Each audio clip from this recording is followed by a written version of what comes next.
Bismillah, Assalamualaikum warahmatullahi wabarakatuh. Alhamdulillahi hamdan katsiran tayyiban mubarakan fih kama yuhibbuna rabbuna wa yarda. Asyhadu an la ilaha illallah wahdahu la syarika lah wa asyhadu anna Muhammadan abduhu wa rasuluh la nabiyya wa la rasula ba'dah. Baik, perkenalkan saya Muhammad Abdul Jalil, mahasiswa Institut Agama Islam Miftahul Ulum Kota Tanjung Pinang. Saya akan menjelaskan terkait masalah saddud dzari'ah untuk atau kebutuhan tugas individu dari mata kuliah fikih dan usul fikih. Mudah-mudahan apa yang saya jelaskan bermanfaat buat para pendengar yang dirahmati oleh Allah Azza wa Jalla. Baik, di antara yang akan saya jelaskan yang pertama mengenai saddud dzari'ah itu sendiri. Secara definisi saddud dzari'ah atau saddud dzara'i, saddud dza'ir, saddud dzara'i' ya, atau saddud dzari'ah adalah mencegah sesuatu atau mencegah suatu perbuatan ya yang di awalnya itu tampak mubah namun pada akhirnya menjadi perkara yang haram ya atau perkara yang tercela. Sad adalah menutup atau mencegah, sedangkan zari'ah adalah sarana atau jalan menuju sesuatu. Dalil daripada konsep saddud dzari'ah ini ya sejalan dengan kaidah usul fiqih al-wasailu laha ahkamul maqasid ya, sarana dihukumi sesuai dengan apa yang menjadi tujuannya. Kemudian dalil daripada Al-Qur'an, Allah Azza wa Jalla berfirman di dalam Quran surah Al-An'am ayat 108. Allah Azza wa Jalla mengatakan wala tasubbul ladzina yad'una min dunillah fasayubullah fayasubbullaha adwan bighairi ilm. Dan janganlah kamu memaki sembahan-sembahan mereka yang mereka sembah selain Allah ya. Jadi kita tidak boleh memaki sembahan selain Allah yang disembah oleh orang-orang kafir, karena mereka nanti akan memaki Allah dengan melampaui batas tanpa pengetahuan. Kemudian saya juga akan menjelaskan sedikit tentang hujjiyah ya atau kehujahan daripada saddud dzari'ah. Yang pertama, pendapat ulama, perkara saddud dzari'ah ini disepakati oleh sebagian besar ulama, terutama Al-Imam Malik dan Al-Imam Ahmad bin Hanbal rahimahumallahu ta'ala.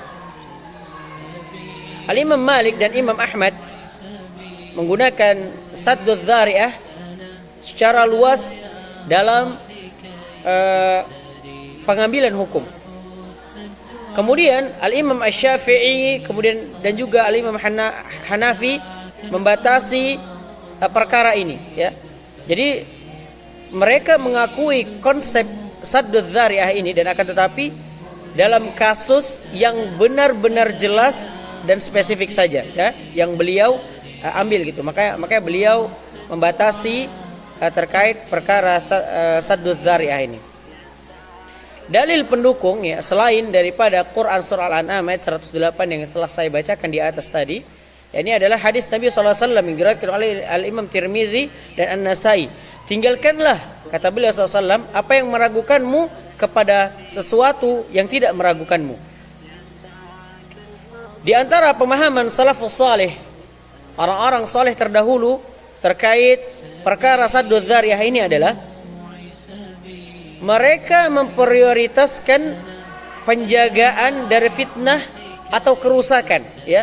Saddud dzari'ah menjadi salah satu cara untuk memproteksi atau melindungi akidah kita ya, dan syariat daripada hal-hal yang merusak atau hal-hal yang dapat mengkontaminasi syariat dan akidah kita, ya, menjadi sesuatu yang rusak atau menjadi sesuatu yang buruk. Wal'iyadzubillah.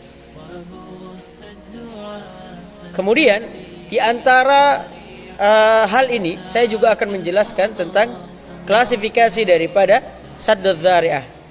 Sadduz dzari'ah diklasifikasikan menjadi beberapa bagian berdasarkan tingkat potensi kerusakannya. Yang pertama, sarana yang jelas atau yang pasti bakal menimbulkan kerusakan. Ini adalah mungkin kita contohkan banyak ya contohnya, di antaranya mungkin ada orang-orang kaum muslimin yang memiliki atau kaum muslimin yang bekerja sebagai petani anggur, ya. Mereka menjual anggur-anggur mereka kepada orang-orang atau kepada perusahaan yang memproduksi minuman keras atau khamar, ya, yang terbuat daripada anggur, fermentasi anggur, ya, yang dimana anggur, fermentasi anggur adalah sesuatu yang diharamkan, ya, suatu hal yang memabukkan juga, ya, termasuk ke dalam khamar. Perkara jual beli mubah, ya, kita boleh berjual beli ke siapa aja gitu, dan juga Allah menghalalkan jual beli. Wa ahallallahu al-bai'a wa harrama riba. Allah menghalalkan jual beli dan mengharamkan riba. Namun kita boleh menjual apa yang kita punya gitu, maksudnya dagangan kita kepada siapapun gitu, ya. Akan tetapi di sini terindikasi bahwasanya barang yang kita jual, ya, kepada yang tadi, ya, contohnya petani anggur yang menjual anggur-anggurnya kepada perusahaan yang memproduksi minuman keras yang terbuat daripada anggur, fermentasi anggur, khamr, maka ini diharamkan, ya, tidak diperbolehkan. Walaupun hukum di awalnya boleh kita berjual beli, akan tetapi di sini ada indikasi keharaman, maka kita ta'awun di sini, ya, ta'awun atau tolong menolong daripada keburukan, ya. Mungkin seperti itulah, ya, ringkasnya, ya. Berikutnya, sarana yang sangat besar potensinya yang membawa kerusakan. Contohnya,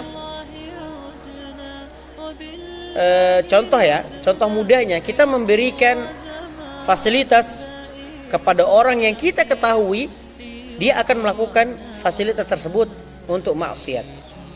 Ya, misalnya kita meminjamkan kendaraan kita, kendaraan bermotor atau mobil, ya, kepada orang yang sudah terkenal, ya, sudah terkenal dengan perilaku yang suka mencuri atau suka membegal kendaraan orang lain, ya, dengan menggunakan kendaraan-kendaraan yang bukan miliknya, agar terhindar dari kejaran polisi dan sebagainya. Maka hal ini diharamkan, ya, karena kita tahu dia bakal melakukan atau potensinya besar nih, dia kemungkinan melakukan kemaksiatan dengan fasilitas yang kita berikan. Kita membantu mereka di awal, ya, akan tetapi kita harus berhati-hati. Maka di sini mamnu, ya, terlarang. Maka dari itu kita harus memperhatikan sebaik-baiknya. Kemudian sarana yang kemungkinan besar membawa kerusakan. Contoh, kita menjual senjata kepada musuh-musuh Islam dalam kondisi peperangan atau di masa peperangan. Kita menjual alat-alat, ya, atau senjata yang digunakan untuk peperangan dalam kondisi perang, dan kita menjualnya kepada orang-orang musuh Islam, orang-orang kafir. Kemudian berikutnya, sarana yang potensinya lemah membawa kerusakan. Ya, walaupun sarana tadi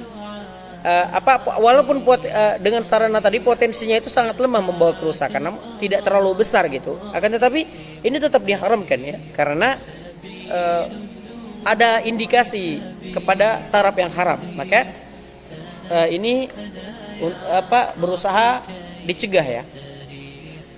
Di antara contoh yang mudah yang sering kita dapati adalah berbicara terlalu keras di dalam masjid, sementara di dalamnya ada orang yang sedang beribadah, ya, baik itu sholat sunnah maupun berzikir ataupun membaca Al-Quran. Bahkan ketika kita membaca Al-Quran, namun di dalam masjid tersebut terdapat orang-orang yang sedang melakukan sholat, baik itu sholat sunnah ataupun sholat wajib. Ya kalau sholat wajib kita juga sholat ya, sholat sunnah misalnya, atau orang yang sholat wajib telat gitu, masbuk, sehingga dia buat jamaah sendiri, maka kita dilarang untuk membaca Al-Quran dengan suara yang keras. Cukup dengan bacaan yang liris saja ya, sehingga tidak mengganggu mereka yang sedang melakukan ibadah. Ya, ini juga menyinggung ya bagi para teman-teman kaum muslimin yang masih berpendapat bahwasannya zikir berjamaah di masjid ya, dengan suara yang keras dan lantang ya, sementara ada orang yang masih sholat ya, masbuk ya, baik itu masbuk maupun dia terlambat ataupun sholat sunnah, maka ini sangat mengganggu ya, mengganggu kekhusyukan ya, tentunya mengganggu kekhusyukan. Saya pribadi termasuk orang yang apabila ada orang yang bersuara di dalam masjid, saya termasuk orang yang sangat terganggu gitu, sulit untuk konsentrasi, apalagi yang dibacanya bacaan Al-Quran atau bacaan zikir, maka terkadang kita di dalam sholat itu bingung dengan bacaan kita sendiri, bahkan tercampur dengan bacaan orang-orang yang mengeraskan suaranya. Wallahu ta'ala alam ya. Berikutnya saya masuk bagian contoh-contoh saddud dzari'ah. Yang pertama, contoh dalam ibadah. Di sini saya mengambil contoh sesuai dengan apa yang saya kirimkan sebagai tugas mata kuliah usul fiqih dan fikih. Saya mengambil contoh melakukan amalan yang bersifat bid'ah ya, meski dengan niatan yang baik, bid'ah atau muhdats ya, perkara yang tidak pernah diajarkan oleh Nabi SAW, walaupun niat kita baik, karena hal itu dapat membuka pintu penyimpangan akidah. Kenapa saya mengambil contoh ini, teman-teman yang dirahmati Allah Subhanahu wa taala? Kenapa dapat menimbulkan penyimpangan akidah? Kalau kita melakukan amalan yang bersifat muhdats atau bid'ah, maka sama saja kita meninggalkan perkara-perkara yang sudah jelas dalilnya, sudah jelas perintahnya, sudah jelas nasnya ya, yang dijelaskan oleh Nabi SAW. Sama saja kita melakukan perkara yang tidak ada perintahnya, kemudian meninggalkan banyak perkara yang diperintahkan oleh Nabi SAW. Amalan-amalan atau ibadah-ibadah yang diperintahkan oleh Nabi SAW, yakni sunnah-sunnah beliau yang beliau ajarkan kepada kita umatnya, itu sangat banyak teman-teman yang dirahmati Allah ya. Kita belum tentu sanggup untuk melakukan semuanya gitu ya, sehingga kalau kita melakukan amal yang bersifat bid'ah ini dengan niat yang baik mungkin ya, tujuannya ya mungkin supaya bisa berbaur dengan masyarakat ya, atau ibadah gitu, tidak bisa ya. Sebenarnya ini lebih ke taraf haram ya, karena melakukan amalan yang bersifat bid'ah ini lebih haram daripada perkara yang mubah. Tadi kan kita bahas dzari'ah adalah definisi mudahnya adalah mencegah perbuatan yang terkenal mubah atau perbuatan yang mubah, dan kita tahu indikasi ke depannya adalah jatuhnya kepada taraf yang haram, maka itu kita stop dari awal gitu. Nah, kalau perbuatan bid'ah, kalau saya yang mengambil pendapat sudah memang haram gitu ya, bukan lagi lihat belakangnya, pasti haram, karena kita memang dilarang berbuat perkara yang muhdats. Saya membaca daripada kitab Arba'in An-Nawawi ya, di hadis yang keberapa saya lupa, Allah taala alam, yang jelas di dalam kitab Arba'in An-Nawawi ya, ada hadis yang diriwayatkan dari Allah alam, saya lupa ya, qadarullah. Hadis ini berbunyi, man amila amalan, an Aisyah radhiyallahu anha, man amila amilan laisa alaihi amruna fa waraddun. Barang siapa melakukan perbuatan yang di atasnya tidak ada perintah daripada Nabi Allah dan Rasulnya ya, atau Allah dan Rasulnya, fa waraddun, maka amalannya tertolak ya, amalannya tertolak gitu. Dan juga ini menjadi perkara yang amat besar ya pada penyimpangan akidah, karena kita ini condongannya kemana nih? Kita mengaku sebagai hamba Allah, kemudian umat Nabi Muhammad, ya, konsekuensi daripada dua kalimat syahadat, asyhadu an la ilaha illallah, ya, aku bersaksi bahwasanya tiada Tuhan yang patut diibadahi dengan benar melainkan Allah, adalah kita bertauhid, ya, akidah kita lurus, gitu. Ya, mengesahkan Allah satu-satunya. Kemudian wa asyhadu anna Muhammadan abduhu wa rasuluh, aku bersaksi bahwasanya Nabi Muhammad adalah hamba sekaligus utusan Allah Subhanahu wa taala. Maka ini konsekuensi daripada syahadat yang kedua adalah kita mengikuti Nabi SAW dengan sempurna, ya, semaksimal mungkin, ya. Minimal kalau kita tidak mampu melakukan seluruh apa yang Nabi ajarkan, Nabi perintahkan, ya setidaknya kita jangan melakukan amalan yang bersifat muhdats atau perkara baru yang tidak diajarkan oleh Nabi Shallallahu Alaihi Wasallam. Itu konsekuensi daripada dua kalimat syahadat. Kita lanjut berikutnya, ya, contoh dalam muamalah. Di antara contoh dalam muamalah yang saya tuliskan, yang saya berikan tulisan tersebut sebagai tugas saya, melakukan praktik riba yang diawali dengan transaksi jual beli fiktif. Ya, ini sangat sering terjadi, ya, di masa yang sekarang ini, ya, di zaman yang penuh dengan teknologi, juga penuh dengan fitnah, penuh dengan keraguan-keraguan, ya, syubhat. Kadang orang melakukan transaksi jual beli, ya, transaksi jual beli, ya, supaya dapat label aja kalau yang dilakukan adalah halal, karena yang tadi saya sebutkan wa halallahu bai'a wa harrama riba. Allah menghalalkan jual beli dan mengharamkan riba. Dia ambil yang di awal aja wa halallahu bai'a, tapi wa harrama riba dia tidak mau diambil, ya. Jadi dia melakukan transaksi jual beli fiktif, tapi di dalamnya atau setelahnya itu ada praktik ribawi yang akan mereka lakukan. Awalnya transaksi ini dulu nih, transaksi jual beli fiktif, jual beli dulu nih, tapi di akhirnya ada ribanya, ya. Hal ini mudah, ya, contohnya nanti silahkan dipelajari aja, karena waktu record saya sudah 17 menit, saya harus melanjutkan lagi. Kemudian contoh dalam adab dan akhlak, ya, yakni melihat hal-hal yang mubah akan tetapi dapat memicu pada syahwat, seperti menonton yang tidak pantas, ya. Di sini bukan yang saya maksudkan porno, ya, porno jelas tidak pantas, akan tetapi menonton hal-hal yang mubah, mungkin nonton televisi gitu, akan tetapi di dalamnya ada apa?